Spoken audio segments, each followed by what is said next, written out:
Imagine waking up one day and realizing that your body had stopped aging entirely, not frozen in time, not immortal in the magical sense, but locked in perfect physical health. Every cell remained as it was, never decaying, never renewing. Your skin stayed unwrinkled, your muscles never weakened, your heartbeat steady and strong. You could still be injured, still feel pain, still die if something catastrophic happened, but left untouched, you would live forever. There was only one catch. Your mind would keep aging. At first, it was intoxicating. You were in your early 20s, and the world stretched before you like an infinite playground. You climbed mountains without fear of frailty. You swam oceans without tiring. People around you grew older, their hair graying, their bodies slowing, while you remained a living photograph from decades past. Strangers often asked for your secret, and you laughed it off with vague excuses about good genes and healthy living. But deep down, you already knew something was different. The first century was exhilarating. You learned languages, mastered instruments, read entire libraries. With an ageless body came endless opportunity. There was no rush to achieve, no looming deadline of mortality. You became a witness to history. Wars rising and falling, empires collapsing, cities growing from villages to glittering skylines. You attended the funerals of childhood friends, then of their children, and eventually their grandchildren. You smiled, you comforted, you moved on. But the centuries carried weight. Your mind was still human, and the mind was never meant to hold so much. Memories began to pile up, blurring into one another. You could recall entire conversations from 300 years ago, but forget the name of someone you met yesterday. The smell of bread might remind you of a market in 15th century Florence, only for the memory to be interrupted by the sound of a spaceship launching in the 2200s.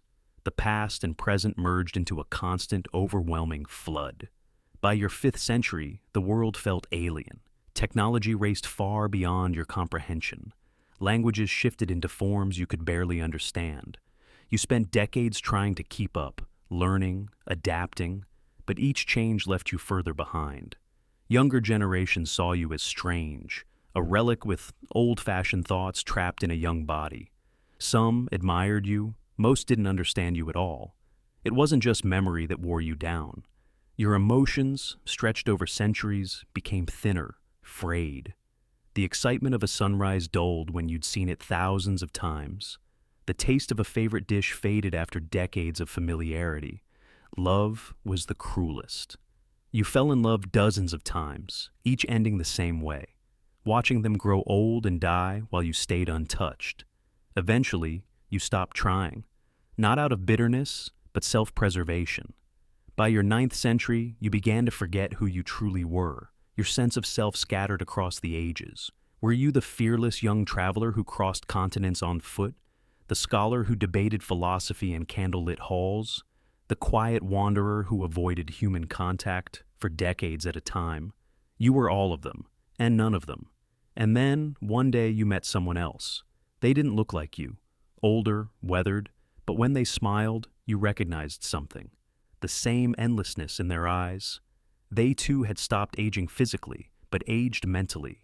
You spoke for hours, days, weeks, sharing fragments of your scattered centuries. For the first time in centuries, someone understood. From then on, you weren't alone in the vastness of time.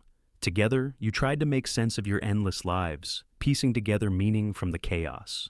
You both knew that your minds would eventually grow too full, your thoughts too tangled to make sense of. But maybe, you thought, that was the point. Maybe immortality wasn't about avoiding death. It was about learning to live with the weight of every moment you've ever had, even if someday you couldn't remember them all. And so, you kept going, step by step, century by century, two ageless bodies carrying minds that bore the entire history of the world, forever young, forever old.